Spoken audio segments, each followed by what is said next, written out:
आप देख रहे हैं लाइव बिहार, मैं हूं आपके साथ असलम अब्बास। लोकसभा चुनाव का ऐलान हो चुका है और बिहार में भी लोकसभा का चुनाव 7 चरणों में होना है और इसकी पहली शुरुआत 19 अप्रैल की वोटिंग से होगी, जबकि अंत 1 जून के मतदान से हो जाएगा, जबकि 4 जून को मतगणना है। लेकिन सवाल है कि किस लोकसभा सीट से कौन प्रत्याशी होंगे। तो बिहार में सबसे हॉट और चर्चित क्षेत्र छपरा को लेकर एक बार फिर से चर्चाएं तेज हो गई है।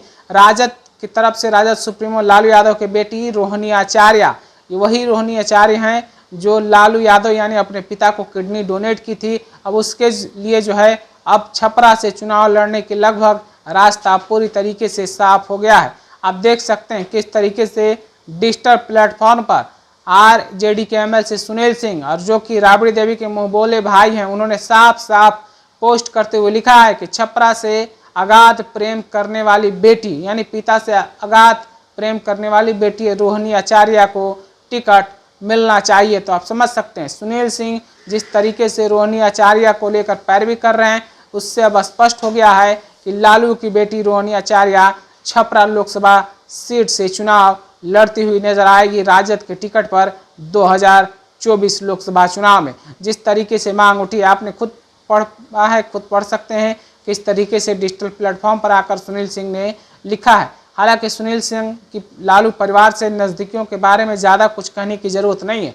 पूरे बिहार की जनता जानती है किस तरीके से लालू परिवार के अंदर सुनील सिंह की पकड़ है, किस तरीके से पहुंच है और घर के फैमिली मेंबर की तरह वो माने जाते हैं, खास करके राबड़ी देवी के जिस तरीके से मुंह बोले भाई हैं। तो आप समझ सकते हैं पार्टी में उनकी रसूख पहुंच कितनी होगी। और फिर उन्होंने जिस तरीके से इस बात को कही है, पोस्ट किया, उससे स्पष्ट है कि पार्टी में भी इस बात को लेकर निर्णय हो चुका है। तभी तो सुनील सिंह इस तरीके से पोस्ट करते हुए नजर आ रहे हैं। तो सारण छपरा लोकसभा क्षेत्र को लेकर बड़ा खबर है।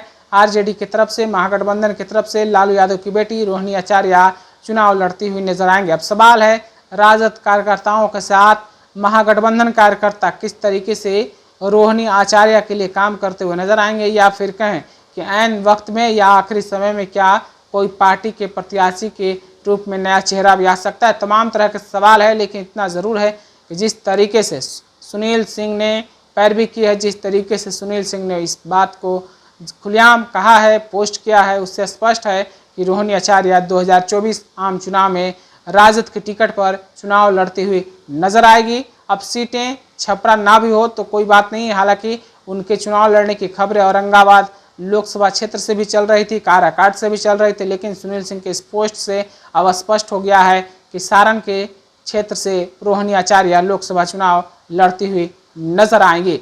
लोकसभा चुनाव में राजद परिवार की तरफ से एक तरफ मीसा भारती मौजूदा समय में राज्यसभा सांसद हैं और 2 बार वो चुनाव भी लड़ चुके हैं पाटलिपुत्र लोकसभा क्षेत्र से। क्या इस बार मीसा भारती भी चुनाव लड़ती हुई नजर आएंगी या सिर्फ रोहिणी आचार्य ही? ये भी देखने वाला सबसे बड़ा सवाल होगा, दिलचस्प मामला होगा। क्या इस बार रोहिणी आचार्य ही लोकसभा चुनाव लड़ेंगे या फिर साथ में मीसा भारती भी चुनावी माहौल में चुनाव लड़ते हुए नजर आएंगे? तमाम तरह के कयासों के बीच में आपको मैंने ये डिजिटल प्लेटफॉर्म पर सुनील सिंह का किया हुआ पोस्ट को दिखाया है।